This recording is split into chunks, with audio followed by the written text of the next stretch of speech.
और इस वक्त की बड़ी खबर आ रही है बिहार की राजधानी पटना से, जहां इमारतें शरिया की अपील है कि वक्फ बिल का समर्थन ना करें राजनीतिक पार्टियां।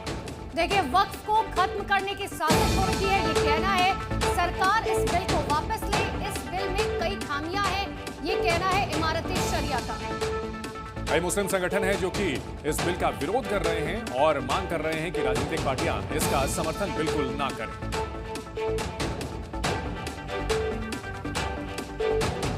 तो वक्फ बिल को लेकर देश भर के साथ साथ बिहार में भी हलचल काफी देखी जा रही है। प्रदेश में कानून व्यवस्था ना बिगड़े, इसको लेकर पुलिस अलर्ट पर है। एक रिपोर्ट आपको दिखाते हैं। कृपया मैदान खाली कर दें, सिपाही आप पर गोली चलाएंगे। लाउडस्पीकर से चेतावनी जारी करती पुलिस और सामने प्रदर्शनकारियों की भीड़ जो पुलिस की तरफ बढ़ रही है। हालांकि पुलिस और प्रदर्शनकारियों की भीड़, ये संघर्ष सच में नहीं हो रहा, बल्कि ये मॉक ड्रिल का एक हिस्सा है। बिहार के गया में ये मॉक ड्रिल की गई, जिसका मकसद दंगा रोकना और भीड़ को कंट्रोल करने के लिए ट्रेनिंग देना था। आज संसद में वक्फ बिल पेश होना है। साथ ही आगामी त्योहारों को देखते हुए बिहार पुलिस पूरी तरह अलर्ट है। संवेदनशील इलाकों में अतिरिक्त पुलिस बल तैनात किया गया है। भीड़भाड़ वाले इलाकों में सादे कपड़ों में पुलिस कर्मियों की तैनाती की गई है, ताकि किसी भी अप्रिय घटना पर तुरंत कार्रवाई हो सके। और मॉर्निंग जी में आपको दिखाते हैं राजनीति से जुड़ी हुई 5 बड़ी खबरें।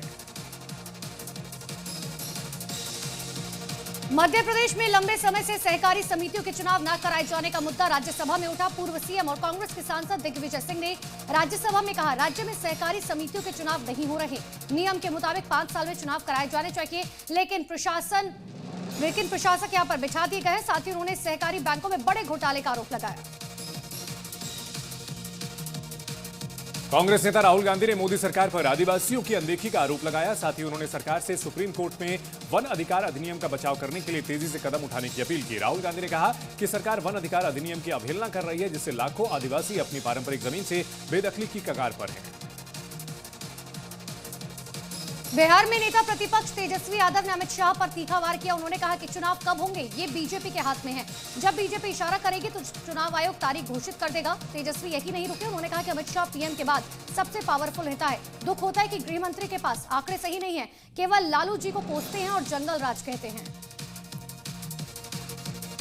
समाजवादी पार्टी के राष्ट्रीय सचिव और पूर्व नेता प्रतिपक्ष रामगोविंद चौधरी ने आगरा पहुंचकर राज्यसभा सांसद रामजी लाल सुमन के परिवार वालों से मुलाकात की और उन्हें हौसला दिया। इस दौरान उन्होंने कहा कि योगी सरकार के जाते ही करनी सेना मरनी सेना बन जाएगी। वो यही नहीं रुके, उन्होंने योगी सरकार पर निशाना साधते हुए कहा कि यूपी में कानून का नहीं, गुंडों का राज चल रहा है।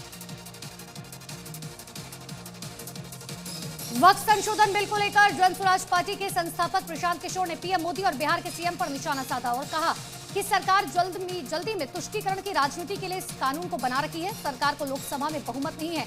वो कानून इसलिए बना पा रखे हैं क्योंकि नीतीश कुमार जैसे लोग सरकार की मदद में खड़े हैं। बीजेपी मुसलमानों को अपना वोटर नहीं मानती। उन्होंने आगे ये भी कहा कि इस बिल से मुसलमानों को एक बहुत बड़ा तबका डरा हुआ है।